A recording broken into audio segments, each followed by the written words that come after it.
G'day guys and girls, my name's Jamie Gray and welcome to another Landscape Contractor magazine test drive.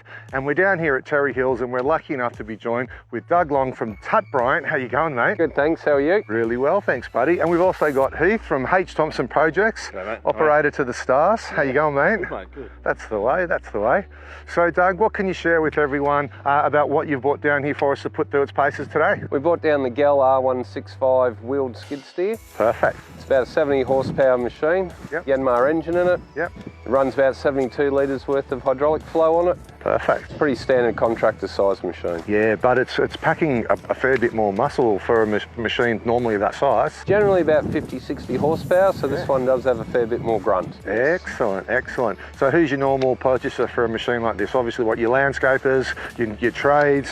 Landscapers, your builders, your owner-operators, your concreters, all those sorts of guys, this is the right size machine for. Perfect. Do about 750 kilos worth of lift in the bucket, so it's spot on for those guys. Full. And we're obviously looking at a wheeled loader as opposed to the tracked version, so ride should be nice and smooth. Certainly the ride's a lot smoother than a wheeled machine. Yep. You've got suspension of the tyres there helping you out rather than the fixed undercarriage. So. Yeah, definitely.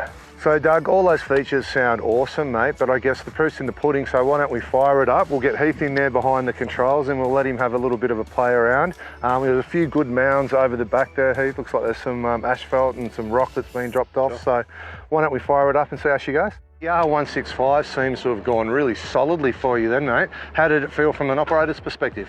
Look, Jamie, the cab's fantastic in there. Obviously, air cushion ride seats as a standard, but visibility's a main one in this one. I thought was fantastic. Yep. I think it's the way that the arms are configured. Yep. Seems to you're right on top of everything there, and you can see all your wheels all the way around. So.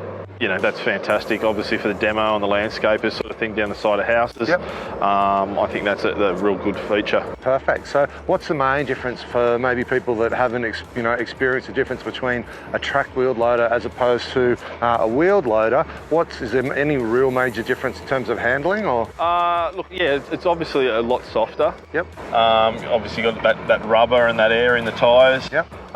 So yeah, you're not bouncing around and you don't get that constant clunk of a track loader. Yep. And you seem to be able to spin it around on the pivot point. Yep. Which is obviously great for going in and out of loads and tight access. Heath, any other features you wanted to mention before we wrap things up? Self-leveling bucket was another good feature, I thought. Yep. And obviously just the power of the Yanmar motor, the 70 horsepower. Yeah, the Tier 4 is a bit of a beast, so awesome, mate. The machine seemed to pass through with flying colours there. He's had a really good time putting it through its paces. Any other final little bits and pieces you wanted to summarise before we wrap up? I think the machine's a good machine. It's got the ride control, the pilot controls and plenty of horsepower. Well look, Heath, thanks again so much for putting the machine through its paces, mate. And for everybody at home, thanks so much for tuning in for another Landscape Contractor magazine test drive. Make sure you stay really safe on site and we'll catch you really soon.